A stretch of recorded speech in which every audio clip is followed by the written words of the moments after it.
Laidą remia Spaudos, radijo ir televizijos rėmimo fondas.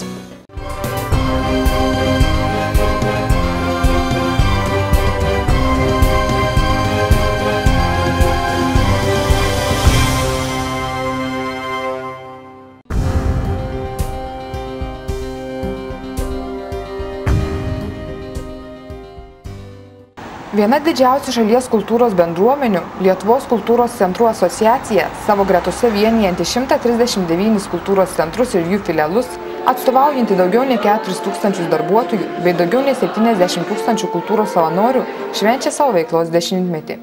Visą lapkričio mėnesį šalies kultūros centruose vyko daugiau nei 10 000 įvairių kultūrinių veiklų, skirtų Lietuvos kultūros centrų asociacijos veiklos 10-mečiui paminėti, kurios kvietė bendruomenių narius aktyviai įsilieti į kūrybos ir savirealizacijos procesus.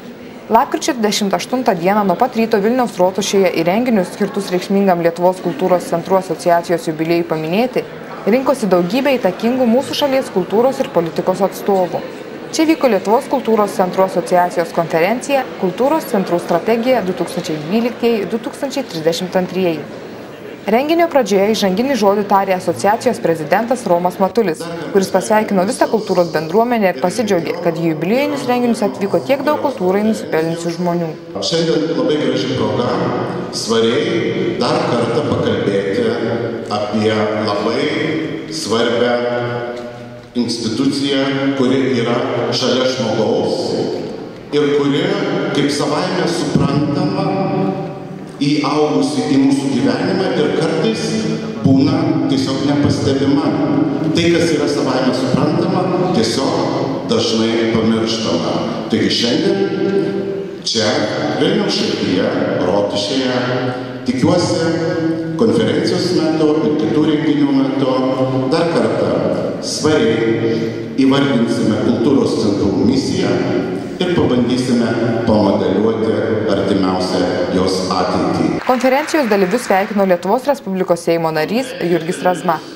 Seimo narys kalbėjo, kad jam, kaip plungiškiui, didžiulė garbė, kad šios asociacijos prezidentas taip pat plungiškis. Na, žinoma, man kaip plungiškiui čia yra dar ypatingas momentas pasidžiaugti tuo, kad tokios svarbios asociacijos vairą esat patikėję taip pat plungiškiui Romui Matuliui. Kultūros ministerijos vardu asociacija ir visus susirinkusius sveikino Lietuvos Respublikos kultūros viceministras Deividas Staponkus. Džiaugiamės, didžiuojamės jūsų prasmingais ir gražiais darbais, kuriuos jūs veikiate ne tik Lietuvos didžiosiuose miestuose, bet ir atokiausiuose Lietuvos kampeliuose. Nuoširdžiai dėkoju už jūsų puikią darbą, už puikų darbą, už gražų indėlį, puoselėjant, auginant mūsų kultūrą visoje Lietuvoje. Jūs taip pat dirbate ne tik didžiulį kultūrinį darbą, jūs dirbate taip pat ir milžinišką socialinį darbą.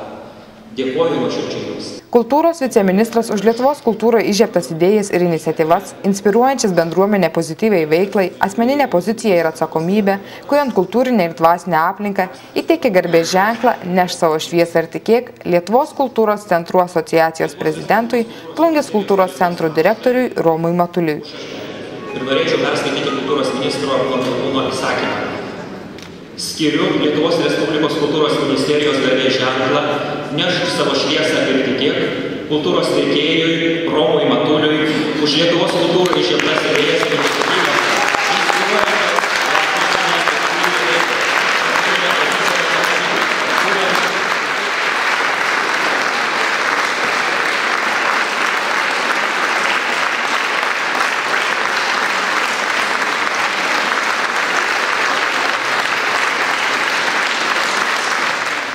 Konferencijoje, kurios tikslas buvo priimti rezoliuciją numatančią šalies kultūros centrų strateginės gairės iki 2032 metų bei iškelti svarbiausius uždavinius naujiesiems šalies politikams ir vyriausybės nariams, pagrindinius pranešimus skaitė Respublikos prezidentės patarėja Rūta Kačkutė, Lietuvos Respublikos kultūros ministerijos regionų kultūros skyriaus vedėja Irena Saliukaitė, Lietuvos liaudės kultūros centro direktorius Saulius Liausa, Nacionalinės filharmonijos generalinė direktorė Rūta Prusevičienė, Lietuvos kultūros centrų asociacijos prezidentas Romas Matulis. Romas Matulis prieš skaitydamas savo pranešimą prisipažino, kad jaučiasi iškilmingai ir oriai. Lietuvos kultūros centrų asociacijos prezidentas dėkoja visiems kultūros asociacijos pradininkams, o visiems padėjusiems organizuoti jubiliejinius renginius įteikė padėkos raštus. Savo pranešime Romas Matulis atkreipė dėmesį į kultūros centrų prioritetiškumą. Už svarbų suvokimą. Pirmiausia, žinoma, dėkoju visiems, nuo paties mažiausio Lietuvoje gyvenantiems kultūros žmonėms. Niekas niekada neatpirks tai, ką jūs darote. Gal ir nereikia. Mes nepripratę ir net nemokame sureaguoti, kai staigiai nukrenta įvertinimas. Kaip su tais milijonieriais, kai gauna milijoną kokią močiutę, tai ir praleidžia. Tai mes taip pat turbūt, svarbu, kad jūs žinot, kad tiek Trakuose, kur išeina 10 jaunų vaikinukų mažame miestelėje ir groja gitarą ne akustinėmis 3 akordus, o bosinėmis, kitomis dainuoja solistai, būgnų komplektai. Svarbu tai ir tai, svarbu, kad mes žinome, kad tai vyksta. Svarbu, kad praeitą šį šeštadienį, aš sakau, Plungė yra toks pats miestelis kaip ir visa Lietuva, kad Plungėje šį šeštadienį žmonės net langus norėjo išmušti, nes netilpo į 2 renginius. Žmonės šaukė, mes jau iškviesime televiziją ir su skėčiais, daužė duris, nes netilpo į 500 vietų sales ir į 2 renginius. Svarbu, kad mes žinotumėm, kad tai yra, kad tai vyksta. Taigi aš jums labai dėkoju. Auksinė žvaigždė apdovanotas Romas Matulis kalbėjo apie Lietuvos kultūros asociacijos veiklą ir jos naudą šalies kultūros puoselėjimui. Šiandien įvyko labai svarbi konferencija, kurioje pranešimus darė Respublikos prezidentės patarėja, ministerijos atstovai, Lietuvos liaudies kultūros centro atstovai. Pranešimuose ir rezoliucijoje priimti labai svarbus siekiniai, kurie tarytum nubrėžia gairės, kaip kultūros centrai turėtų modeliuoti savo veiklą ir perspektyvas, dar mažiausiai 30 metų. Iš esmės svarbiausia tai, kad šiandien pripažinta garsiai, svariai, kad kultūros centrai atlieka labai svarbią misiją, kad jie yra labai svarūs ir labai reikalingi kiekvienam žmogui, kiekvienam bendruomenės nariui, gyvenančiam net atokiausiame, mažiausiame Lietuvos miestelėje. Ir tai, kad labai aiški ir svari kultūros centrų kaip institucijų perspektyva, kuriai labai daug siekinių net yra nubrėžta Lietuvos pažangos strategijoje Lietuva 2030-ieji. Lietuvos Respublikos Seimo narys Jurgis Razma kalbėjo, kad Lietuvos kultūros centrų asociacija labai svarbi plungiškiams ir sveikino Romą Matulį išrinktą prezidentu dar vienai kadencijai.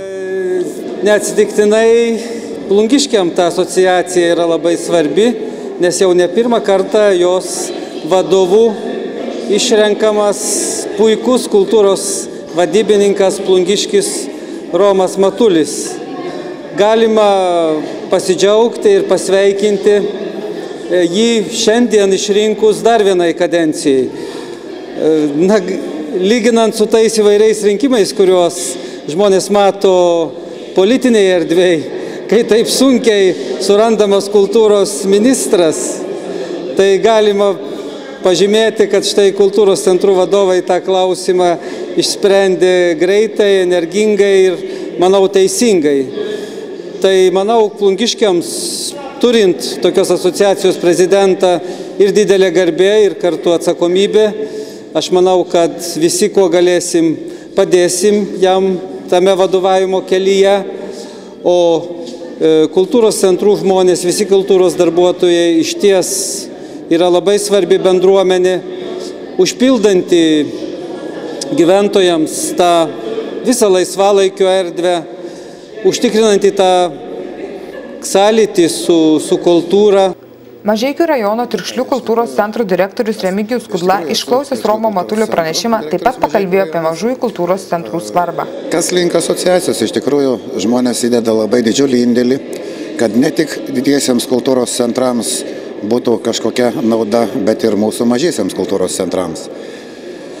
Nes kažkaip tai mažesni kultūros centrai buvo palikę nuo šaly, nuo didžiųjų. Kai kūrėsi asociacija, pagrinde buvo visi dideli kultūros centrai, o dabar mūsų yra labai daug mažiukų ir iš tikrųjų šiandien labai džiugu, kad iš tų mažųjų kultūros centrų į tarybą išrinkti net 5 nariai. Taigi labai džiaugiuosi asociacija ir ypač jos prezidentu Romo Matuliu. Telšių rajono Nevarėnų kultūros centrų direktorius Albinas Šmukšta ir Sedos kultūros centro direktorius Gintautas Grikšta pasakojo, kad kultūros centrų asociacija veikia tarsi šeima. Abu vyrai sveikino Lietuvos kultūros centrų asociacijos prezidentą gavusi apdovanojimą. Ir tikrai, kada didelis būrys, didelė šeima ir darbai vystosi, ir tai toliau noriu pristatyti, kad mūsų gerbiams Gins praeitais metais, jeigu nemeluoju, tapo Lietuvoje savo kategoriją geriausiai dirbanti kultūros įstaiga. Aišku, nuopelnas jo ir jo darbuotojų. Na ir nežinau, daugiau taip rodos, kada gauni žinias kažkaip vieningai, kada visa Lietuva jau yra tau pažįstama, kolegiškai kažkaip ir tie renginiai ir darbai vyksta labai gerai. Gal keletą žodžių ir Gins. Turbūt norėčiau visiems palinkėti kultūros darbuotojų, mūsų rėmėjam, draugam, artimiesiem, daug giedrų dienų širdyje ir danguje.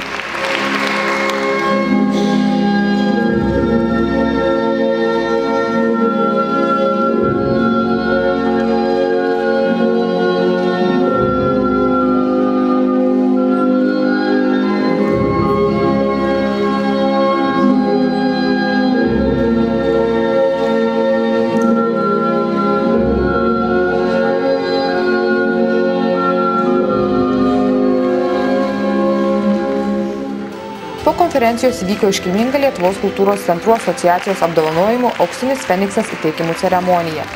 Auksinis Feniksas – tai didžiausias ir reikšmingiausias Lietuvos kultūros centrų asociacijos apdovanojimas.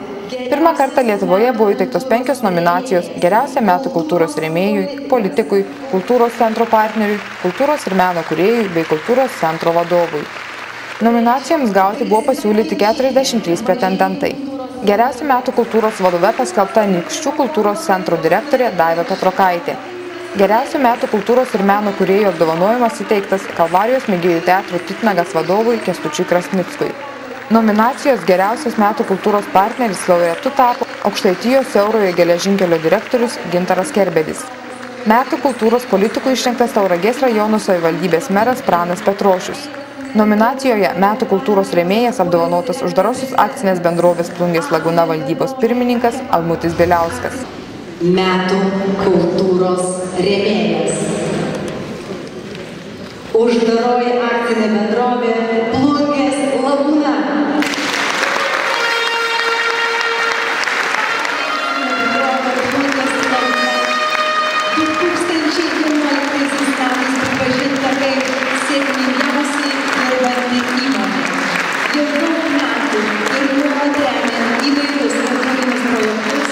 Valdybos pirmininkas Almutis Bieliauskas išsiskiria savo inteligentiškumu ir nuolatiniu rūpesčiu kultūros sklaida.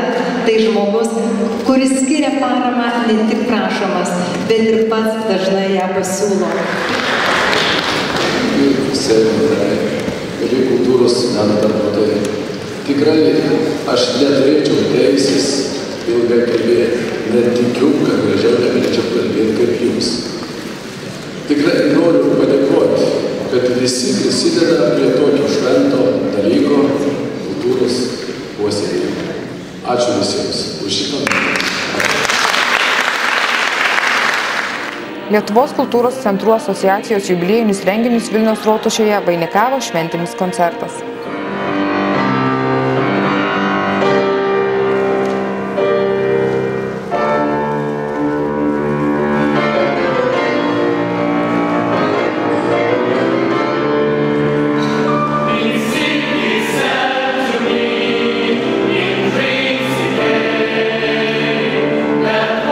Which